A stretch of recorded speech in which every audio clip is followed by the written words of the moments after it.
7 फेरों के बिना हिंदू विवाह नहीं होगा मान्य। जी हां, सुप्रीम कोर्ट ने कहा है कि युवाओं को विवाह से पहले संस्था की पवित्रता ध्यान में रखनी चाहिए।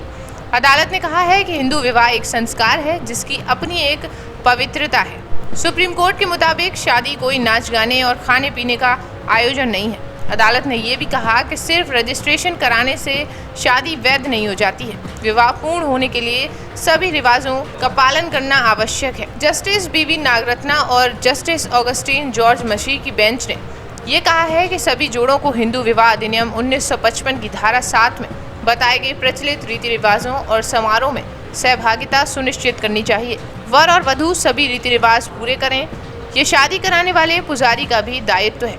अदालत ने ये टिप्पणियां एक पत्नी की याचिका पर सुनाई हैं। महिला ने तलाक कार्रवाई के ट्रांसफर की मांग की। मुकदमा जारी रहते हुए पति और पत्नी ने संयुक्त रूप से ये घोषणा कर दी कि उनकी शादी वैध नहीं है। दावा किया गया कि उन्होंने कोई विवाह नहीं किया है क्योंकि उन्होंने कोई रीति रिवाज, संस्कार या अनुष्ठान किया ही नहीं था। हालांकि कुछ परिस्थितियों और दबाव के कारण उन्हें शादी का रजिस्ट्रेशन कराना पड़ा। सुप्रीम कोर्ट ने ये देखते हुए कि वास्तव में कोई विवाह नहीं हुआ था, फैसला ये सुनाया गया कि कोई वैध विवाह नहीं था। सुप्रीम कोर्ट ने सुनवाई के दौरान हिंदू विवाह से जुड़ी कुछ अहम टिप्पणियां भी की हैं। सुप्रीम कोर्ट ने कहा कि हिंदू विवाह एक संस्कार और धार्मिक अनुष्ठान है जिसे भारतीय समाज में एक महान मूल्य की संस्था के रूप में अपना दर्जा दिया जाना चाहिए। विवाह गाने और नाचने और खाने पीने या दहेज और उपहारों की मांग करने और अनुचित दबाव के जरिए लेन देन करने का एक कोई अवसर नहीं है।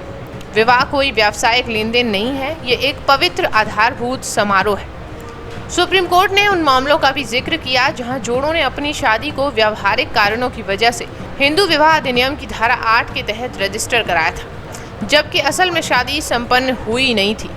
विवाहित जोड़ों का दर्जा देने और व्यक्तिगत और स्थायी अधिकारों और स्वीकार करने के लिए विवाह के पंजीकरण के लिए एक तंत्र प्रदान करने के अलावा हिंदू विवाह अधिनियम 1955 में संस्कारों और समारोह को एक विशेष स्थान दिया गया है।